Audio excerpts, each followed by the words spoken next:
Today, the full House will vote on a resolution to end the longest government shutdown in history after clearing a key hurdle overnight, advancing the legislation through the House Rules Committee.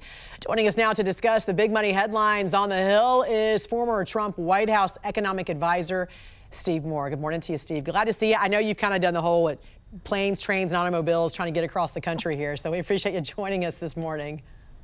It is chaos. You know, I have to say, I've been traveling for the last week, and I'd say, you know, you go to the airports, it's canceled, canceled, canceled, or delayed, delayed, delayed. The people are sleeping out at the airports. It's getting worse every day. So thank God this stupid shutdown looks like it's finally going to be over. But I saw the FAA said that the flight problems are going to continue probably for another couple of weeks. It may affect Thanksgiving travel, God forbid, when everybody's on the road. I think it will. But you know, you asked the question, Jan. What did they even accomplish with this shutdown? I mean, it was basically they're right back where they started, and it was as you said, the longest shutdown we've had, I think, maybe in American history. I've lived through a lot of these, but it was all for nothing, and it caused a lot of panic. It caused a lot of turmoil. It cost the economy billions of dollars. So shame on both parties for allowing this to happen. Do you think it's going to be all GOP and no Democrats in the House voting? Because, I mean, that's what Hakeem Jeffries would have you believe at this point. You know, I assume that this vote will go forward very soon and we'll get things reopened, but you never know. I mean, there is so much clash between the two parties right now. You know, there was a funny, you know, cartoon in the papers yesterday that really summarized it, where the Democrats are saying, oh my gosh, people are starving to death because of this shutdown and they're not getting their food stamps. And then the next frame, they say, how dare, you know, the Democrats agree to reopen the economy? I mean, well, which is it? So look, these are things, important issues to fight over. I mean, the basic issue that this really came down to was, what are we going to do about our healthcare system? I got to tell you, Jan, these costs are out of control. We just got our statement from our insurance company. Our insurance costs are going to go up 14% next year. A lot of people are looking at 20% increases in their healthcare premiums. Remember, we passed the Affordable Care Act. I would not say healthcare is very affordable today. Yeah, it was never affordable, as we know. President Trump, though, did recently float the idea of taking the money that was spent on these Obamacare subsidies and giving that to consumers to purchase their own health care. Okay, so you do like that. You think that's actually a win? Yeah.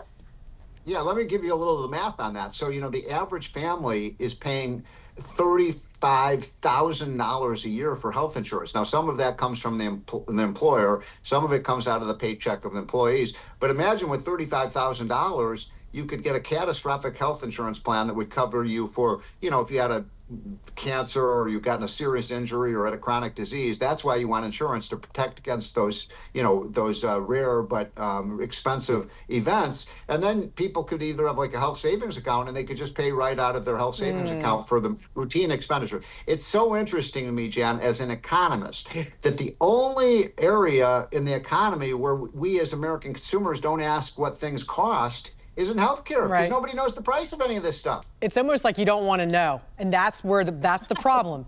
It's almost like it's kind of like you don't want to know what the dentist is doing behind you. You keep your eyes closed and you just hear it. You don't want to know really what they're doing in your mouth, right? It's one of those things. No, Ignorance is bliss. This is an important point.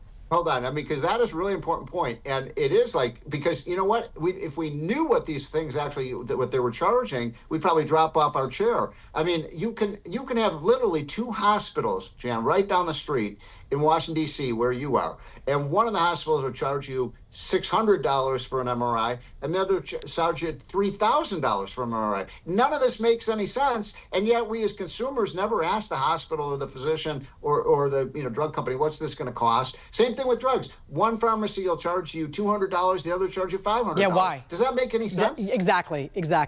I think this is such a great point that you're making here. Also, you know, I love a good survey. U.S. News and World Report released their annual best states ranking based on the cost of living. According to their analysis, 9 of the 10 most expensive states to live in are all blue or purple states. 10 of the lowest cost states are red states. You can see them right here at the top and the bottom. All right, I know you love these stories about, you know, least expensive, most expensive. Talk a little bit about this very quickly.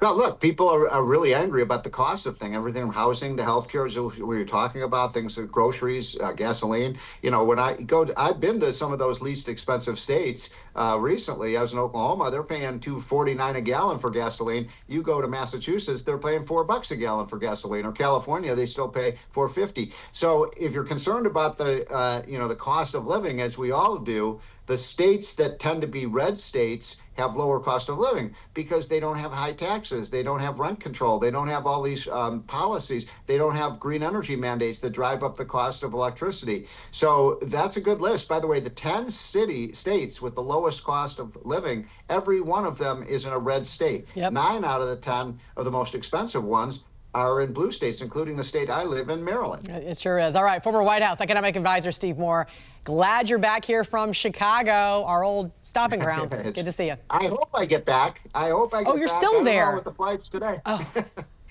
All right. Best of luck to you, my friend. Thanks for joining us.